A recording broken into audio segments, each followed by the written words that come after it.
The afternoon sun beat down on the crowded streets outside the royal palace as hundreds of protesters gathered with signs and banners. They were demonstrating against new economic policies they believed would hurt working families. The protest had been peaceful for most of the day, with people chanting slogans and waving flags. Police and royal guards maintained a perimeter around the palace gates, watching the crowd carefully, but allowing the peaceful demonstration to continue. Among the protesters was Derek Morrison, a 32-year-old man who had lost his job 3 months earlier when his factory closed down.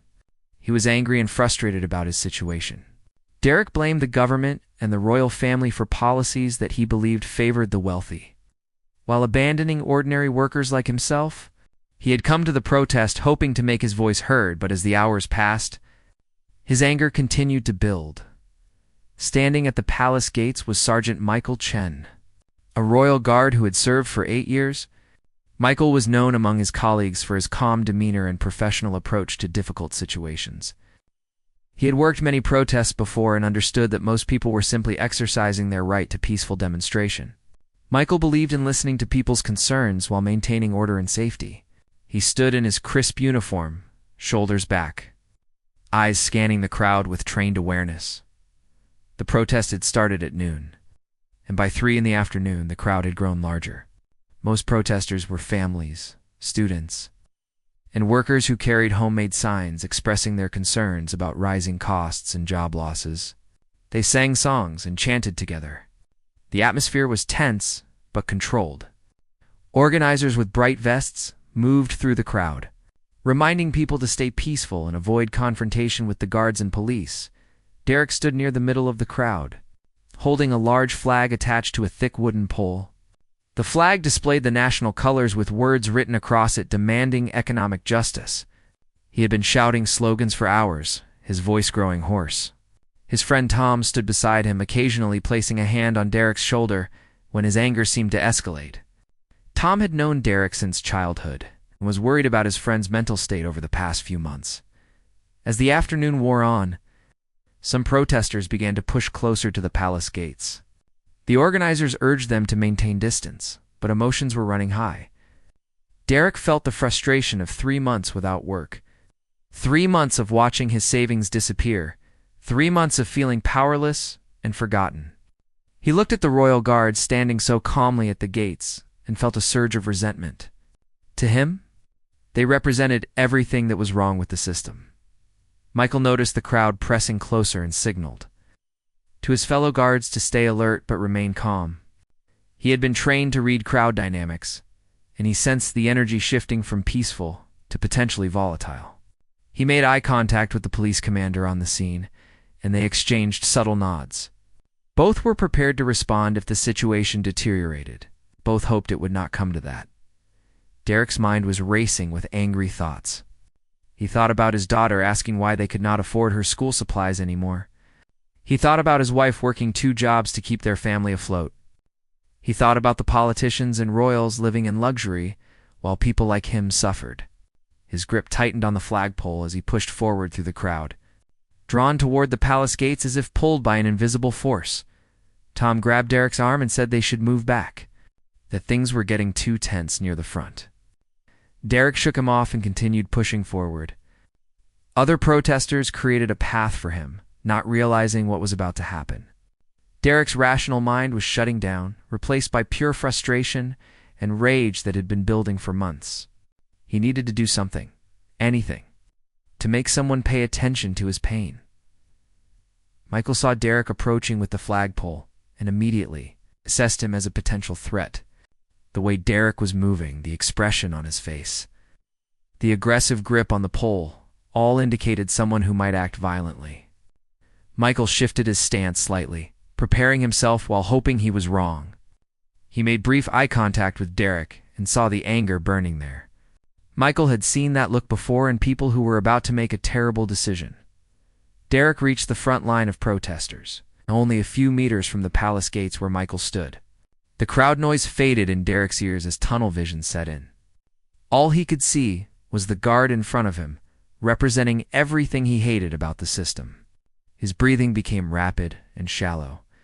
His hands trembled on the flagpole. Somewhere in the back of his mind, a small voice warned him to stop, but the voice was drowned out by months of accumulated anger and desperation. The other guards noticed the situation developing and moved closer to Michael, forming a subtle defensive line.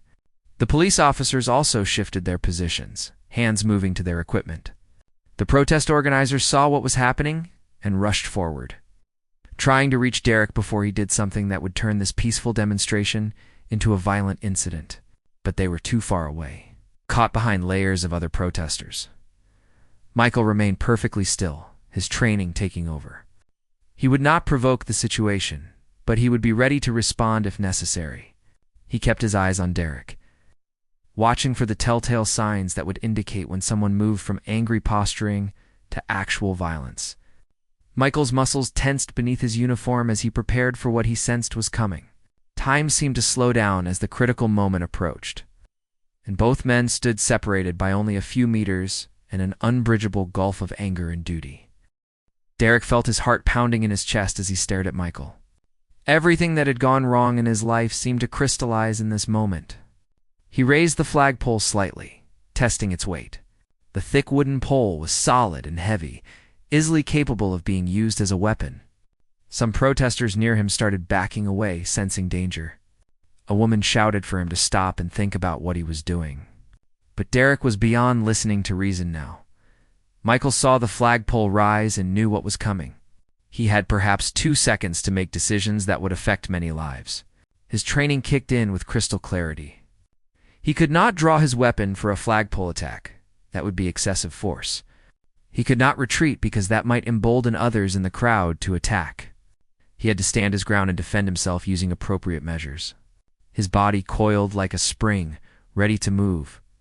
Derek suddenly lunged forward, swinging the heavy flagpole in a wide arc toward Michael's head. The attack was fueled by months of pent-up rage and desperation. The crowd gasped collectively, and several people screamed. Time seemed to freeze for an instant as the wooden pole cut through the air. The flag attached to it fluttered wildly with the motion. Derek's face was contorted with anger and something that looked almost like anguish. Michael moved with the speed and precision that came from years of training. He stepped to the side, letting the flagpole swing past him by inches. The momentum of Derek's wild swing threw him off balance. Before Derek could recover, Michael executed a perfectly controlled defensive maneuver. He grabbed Derek's extended arms, used Derek's own momentum against him, and in one fluid motion, swept Derek's legs out from under him. Derek hit the ground hard on his back, the impact knocking the wind out of his lungs. The flagpole clattered away across the pavement. Stars burst in Derek's vision as his head bounced slightly off the concrete. The pain was immediate and shocking. He lay there gasping, unable to move for several seconds as his body processed the impact, and his brain tried to understand what had just happened. Within seconds, 3 other guards and 2 police officers surrounded Derek. They secured him quickly and professionally, checking him for weapons while ensuring he could not get up and continue the attack. Michael stepped back, his breathing controlled despite the adrenaline surging through his system. He had defended himself without causing serious injury to the attacker, exactly as he had been trained to do. But his heart was racing, and he knew how differently this situation could have ended. The crowd erupted in chaos. Some protesters surged forward, angry that one of their own had been taken down. Others rushed backward, trying to escape what they feared might turn into a riot. The protest organizers frantically used megaphones to urge calm, shouting that violence would only hurt their cause. Police officers formed a line to prevent the crowd from pressing forward. The careful balance of the peaceful protest had been shattered in seconds. Tom pushed through the crowd to reach his friend. When he saw Derek on the ground, handcuffed and surrounded by officers, his face went pale. He shouted Derek's name and tried to get closer, but police held him back. Tom felt a mixture of anger at the guards and frustration with Derek for doing something so stupid. He had tried to stop his friend, but Derek had been beyond reasoning with. Derek was pulled to his feet, still gasping for air. His back and head throbbed with pain. As his vision cleared and his breathing returned to normal, the reality of what he had done began to sink in. He had just attacked a royal guard in front of hundreds of witnesses. There were cameras everywhere. His action had been captured from multiple angles. The consequences of his moment of rage were going to be severe and long-lasting. The police led Derek away from the palace gates toward a waiting van. As they walked, Derek caught glimpses of the protesters' faces. Some looked sympathetic, others looked angry at him for ruining their peaceful demonstration. A few held up their phones, recording video of him being led away in handcuffs. Derek realized that by tomorrow, his face would be all over the news and social media. His family would see it. His daughter would see her father being arrested for attacking a guard. Michael remained at his post as Derek was taken away, but his mind was processing what had happened. He had been attacked before during his years of service, but it never became routine. Each incident left its mark, a reminder of the dangers inherent in his job. He thought about how close that flagpole had come to his head. If his reflexes had been a fraction slower, he could have been seriously injured or worse. He took a deep breath and refocused his attention on the crowd. The protest organizers worked hard to regain control of the situation. They urged protesters to remain peaceful and not let one person's actions destroy the legitimacy of their cause. Some protesters began to disperse, feeling that the demonstration had been compromised. Others stayed, determined to continue making their voices heard peacefully. The atmosphere had changed completely from the earlier peaceful gathering to something tense and uncertain. News helicopters circled overhead. Television crews pushed forward to get better footage. Reporters spoke into cameras, describing the dramatic incident that had just unfolded. Social media exploded with posts, videos, and opinions. Some people condemned Derek as a violent thug who deserved whatever punishment he received. Others tried to understand what had driven him to such desperation. The incident became instant news, spreading far beyond the protest itself in the police van. Derek sat in silence as reality crashed down on him. The anger that had consumed him minutes earlier was gone, replaced by a sick feeling in his stomach. What had he done? What would happen to his family now? How could he have been so stupid? The questions swirled in his mind as the van drove away from the palace, taking him toward a future that had become very uncertain and very dark in just a few violent seconds. At the police station, Derek was processed and placed in a holding cell. The officers took his personal belongings, fingerprints, and photographs. They read him his rights and informed him of the charges he was facing: assault on a royal guard, assault with a weapon, disturbing the peace, and potentially more charges pending investigation. Each charge carried serious penalties. Derek sat on the cold bench in the cell, his head in his hands, trying to comprehend how his life had spiraled so completely out of control. His wife, Sarah, received a call from Tom around 5 in the evening. When Tom explained what had happened, Sarah felt her legs go weak. She sat down heavily on the couch, the phone trembling in her hand. Their 8-year-old daughter, Emma, was in the next room doing homework. How would Sarah explain to Emma that her father had been arrested for attacking someone? How would they survive financially if Derek went to prison? Sarah had been holding their family together through Derek's unemployment, but this was beyond anything she had imagined. Tom offered to stay with Sarah and Emma, and she gratefully accepted. She needed someone there while she tried to process the shock. Tom felt guilty for not stopping Derek earlier, for not recognizing how close his friend was to breaking. He had seen Derek's anger growing over the months, but had not realized it would lead to violence. Tom wished he had dragged Derek away from the protest when he first noticed his friend's agitation. Meanwhile, the news coverage of the incident dominated every channel. Videos from multiple angles showed Derek swinging the flagpole at Michael and then hitting the ground seconds later. News analysts debated the incident endlessly. Some praised Michael's restraint and professional response.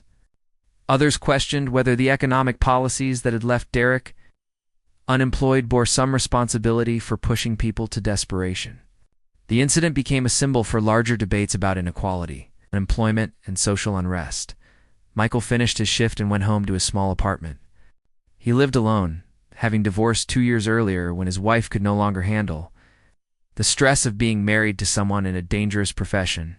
Michael made himself dinner, but found he had no appetite. He kept replaying the moment when the flagpole swung toward his head. He thought about Derek's face, twisted with rage and pain. Michael had been trained to see attackers as threats to neutralize. But now he found himself wondering about the man behind the attack. The next morning, Derek was brought before a judge for his initial hearing. A public defender had been assigned to his case since Derek could not afford a private attorney. The courtroom was packed with journalists and curious observers. The prosecutor outlined the charges and argued that Derek was a danger to public safety who had committed a serious violent crime against a representative of the royal family. The prosecutor requested that bail be set high or denied entirely. Derek's public defender, a tired-looking woman named Patricia Mills, argued that Derek had no criminal record and had acted out of desperation rather than malicious intent.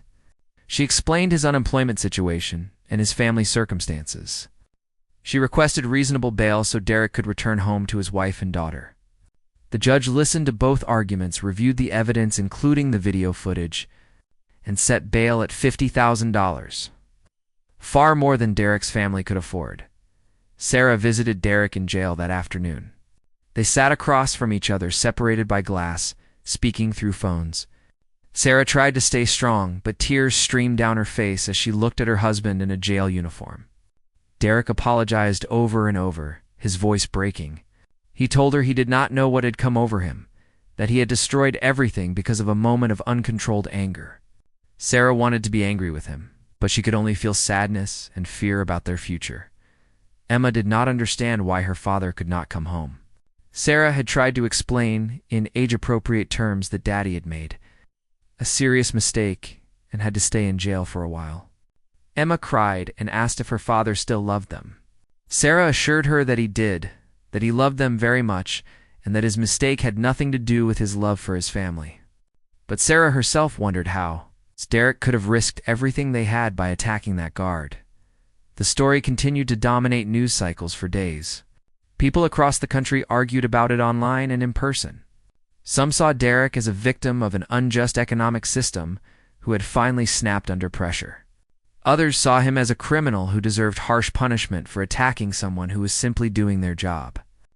Protest organizers condemned Derek's violence while continuing to advocate for the economic reforms they believed were necessary.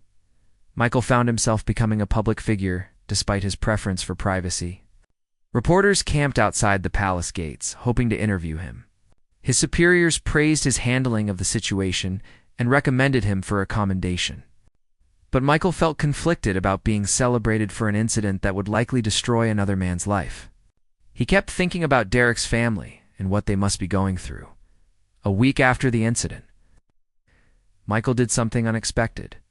He contacted Derek's public defender and asked if it would be possible to visit Derek in jail. Patricia was surprised by the request, but agreed to arrange it. She thought it might help Derek's case if the victim showed some compassion. Michael was not sure why he wanted to visit Derek, but he felt compelled to understand what had driven a man with no criminal history to such violence. The visit was arranged for a Thursday afternoon. Michael arrived at the jail in civilian clothes, not wanting to appear in uniform. He was led to a private visiting room where Derek sat waiting, looking confused and nervous. When Derek saw Michael enter the room, his face went pale. He had not expected to ever see the guard again, especially not in a setting like this. Michael sat down across from Derek and studied him for a moment. Derek looked exhausted, with dark circles under his eyes. He appeared smaller somehow than he had during the protest, as if the weight of his actions had physically diminished him.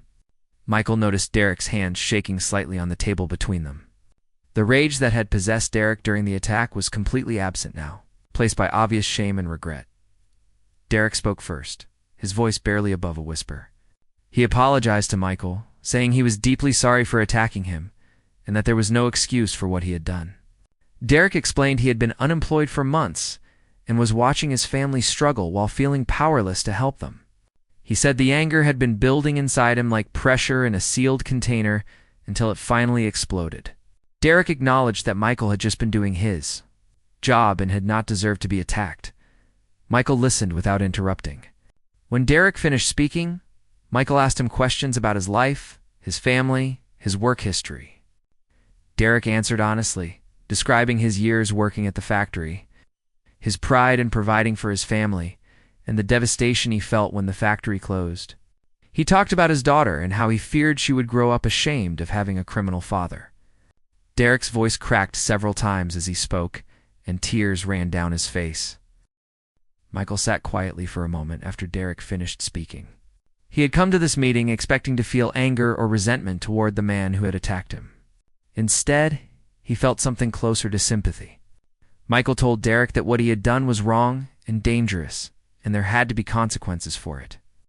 But Michael also said he understood that desperate people sometimes make terrible decisions. Michael shared that his own father had lost his job during an economic recession when Michael was young, and he remembered the strain it put on his family. Derek looked surprised that Michael would share something personal with him. He had expected judgment and condemnation, not understanding. Michael explained that he had joined the Royal Guard because he believed in service and protecting others, not because he wanted to be seen as better than anyone else. He said that guards were ordinary people doing a job, just like factory workers or teachers or anyone else. The uniform did not make him superior or Derek inferior. They were just two men whose paths had crossed at a terrible moment. The conversation continued for almost an hour. Michael asked Derek what he planned to do moving forward, assuming he eventually got out of jail. Derek admitted he had no idea. The criminal record would make finding employment even harder than it already was. His family was facing financial ruin. He felt like his one moment of rage had destroyed any chance at rebuilding his life. Derek said he deserved whatever punishment came his way, but he worried constantly about what would happen to Sarah and Emma before leaving. Michael did something that surprised both Derek and himself. He said he would speak to the prosecutor in the court about Derek's circumstances. Michael made it clear he was not excusing the attack or saying Derek should face no consequences. But he wanted the court to understand that Derek was not a career criminal or a dangerous person, just someone who had made a catastrophic mistake during a moment of crisis.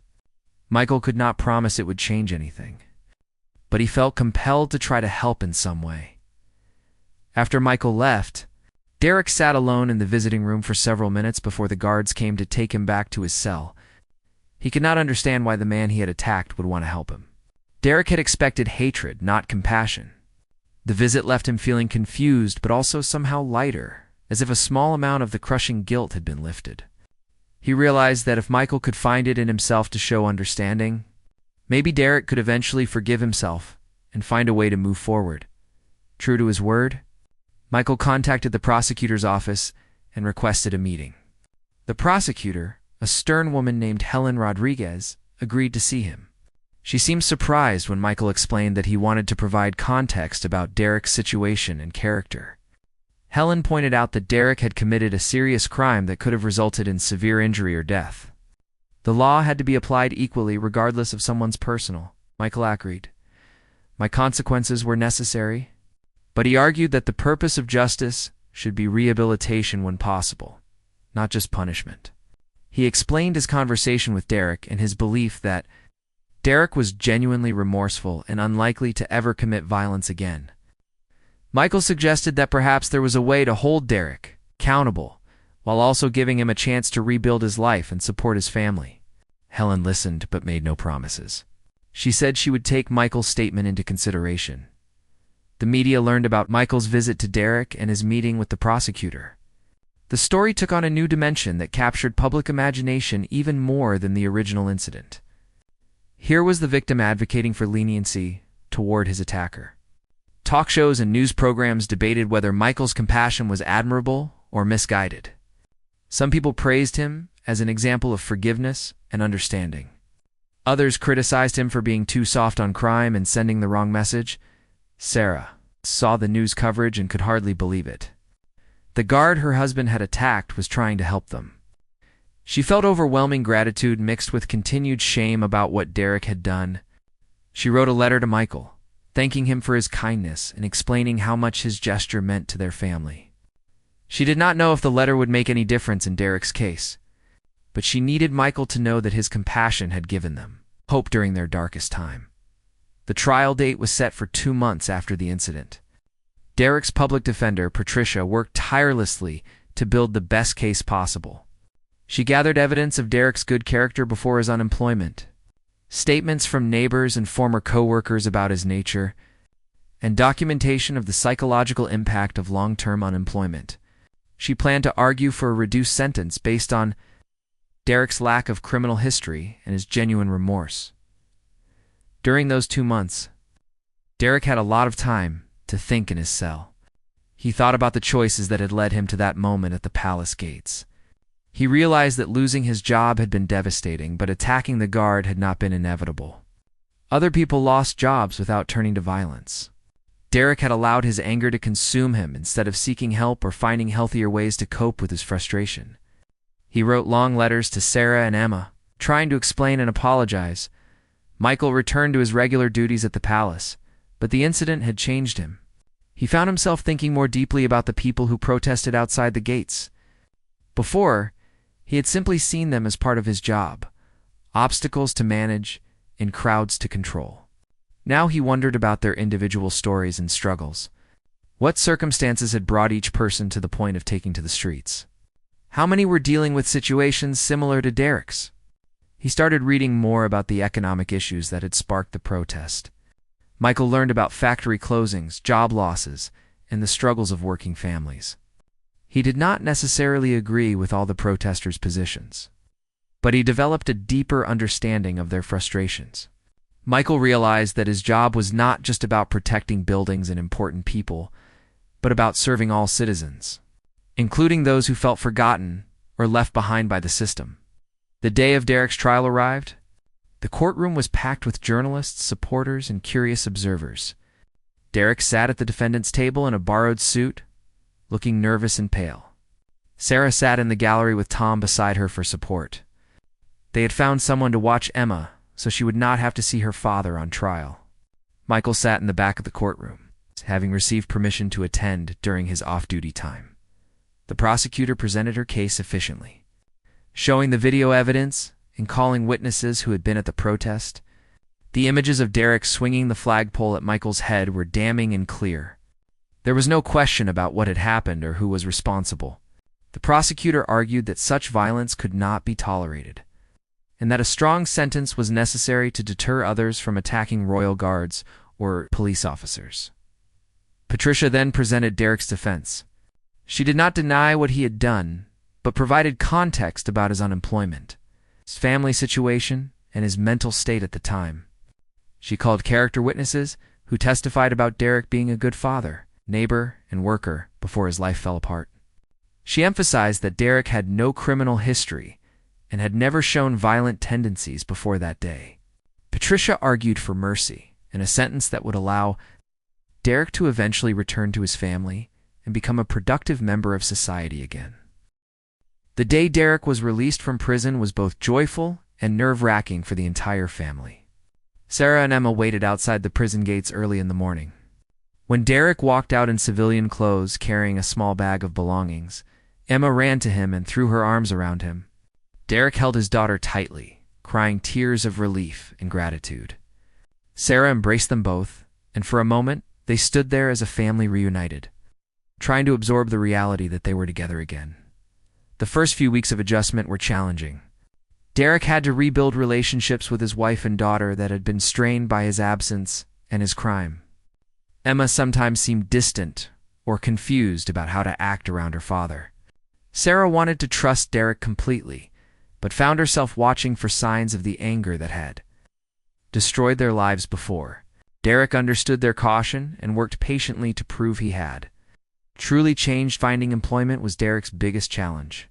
His criminal record appeared on every background check, and many employers immediately rejected his applications when they saw assault with a weapon on his record. Derek faced dozens of rejections, and each one tested his resolve not to fall back into anger and despair. He reminded himself of the techniques he had learned in prison for managing frustration and maintaining hope even when circumstances were difficult. His parole officer connected him with a social services program that helped formerly incarcerated people find work. Through this program, Derek found a job at a construction company whose owner believed in second chances. The pay was modest, and the work was physically demanding, but Derek was grateful for the opportunity.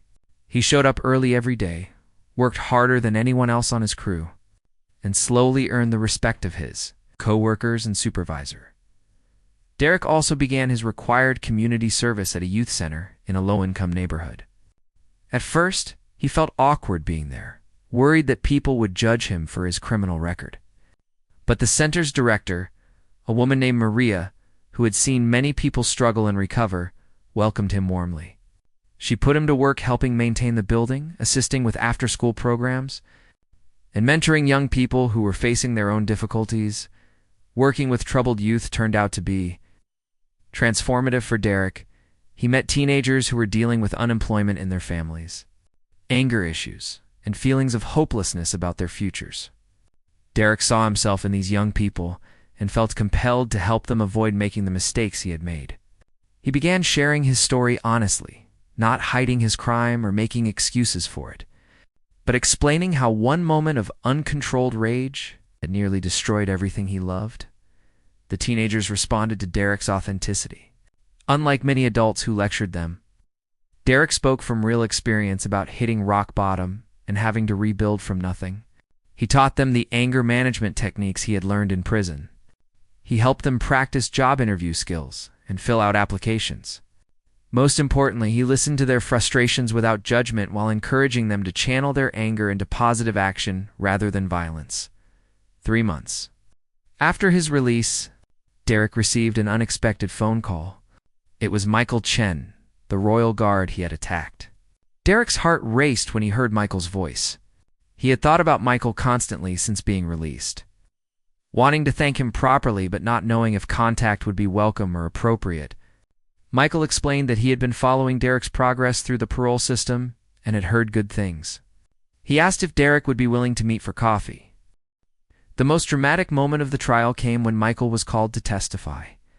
As the victim of the attack, his testimony carried significant weight. The prosecutor expected him to describe the danger he faced and the trauma of being attacked. Instead, Michael surprised everyone in the courtroom with what he said. He confirmed that Derek had attacked him with a flagpole and that the situation had been dangerous.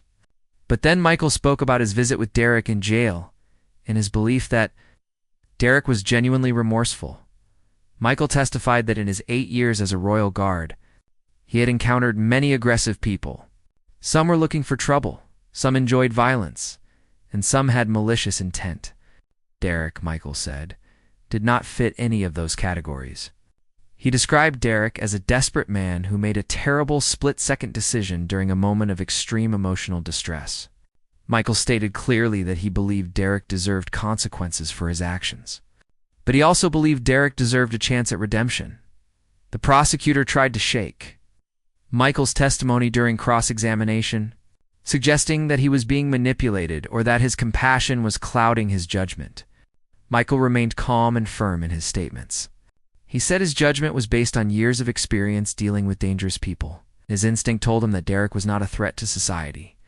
Michael acknowledged that Derek needed to be held accountable, but he argued that destroying Derek's life completely would not serve justice or society. Derek listened to Michael's testimony with tears streaming down his face. He could not believe that this man was standing up for him in court after what he had done. Sarah also cried in the gallery, overwhelmed by Michael's kindness. Even the judge seemed moved by Michael's words, though she maintained her professional composure. The courtroom was completely silent as Michael finished his testimony, returned to his seat. After both sides had presented their cases, the judge called for a recess to consider her decision.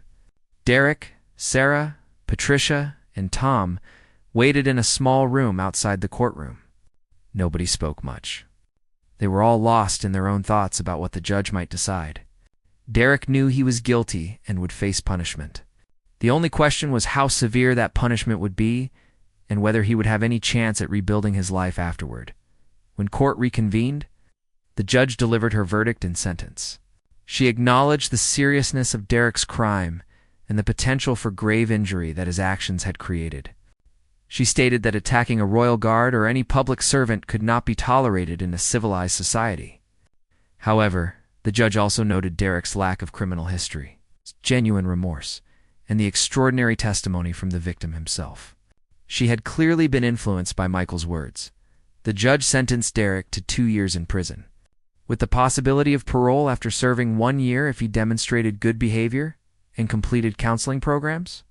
Additionally, Derek would face 3 years of probation after his release and would be required to perform community service.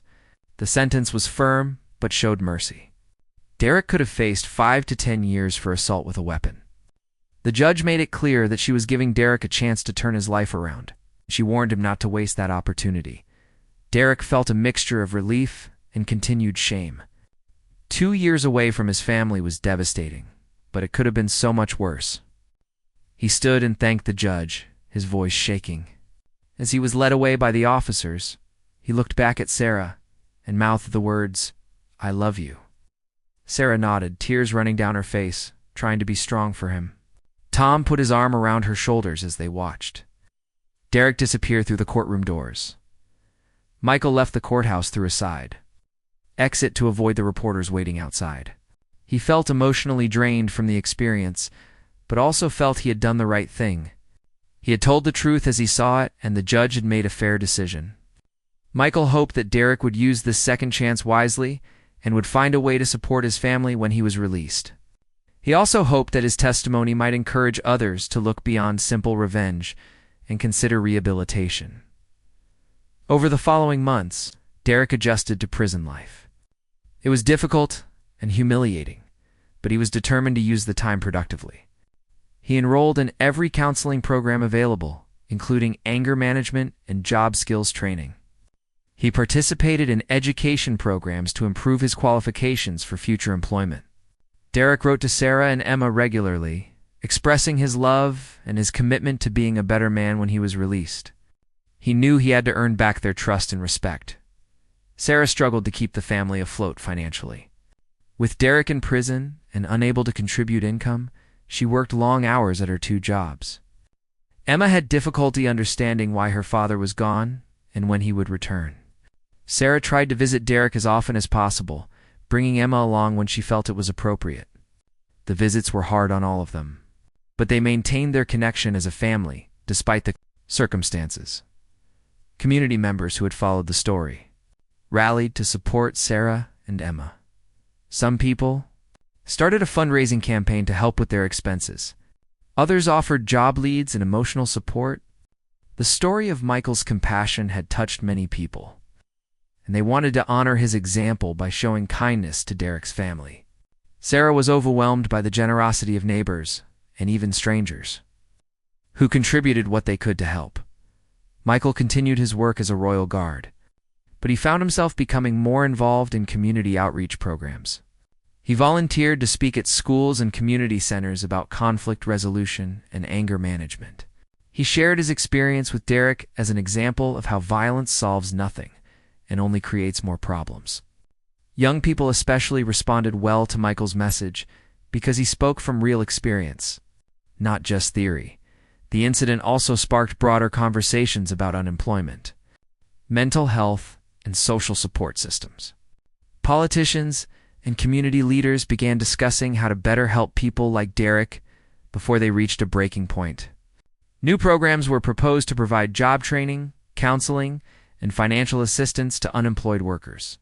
While these changes happened slowly, the incident had served as a wake-up call about the human cost of economic policies and job losses. Derek became a model prisoner. Following all rules and participating actively in rehabilitation programs, prison counselors noted his genuine effort to understand and change his behavior patterns. He learned techniques for managing anger and stress in healthy ways. He also gained new job skills that would help him find employment after release. Derek was determined to prove that Michael's faith in him had not been misplaced. After serving 14 months, Derek appeared before the parole board. His prison record was spotless, and he had completed every available program. Prison staff spoke positively about his transformation and his readiness to re-enter society. The parole board reviewed his case carefully, considering both the seriousness of his original crime and the progress he had made. After deliberation, they granted him parole with strict conditions, including continued counseling, regular check-ins with a parole officer, and community service requirements.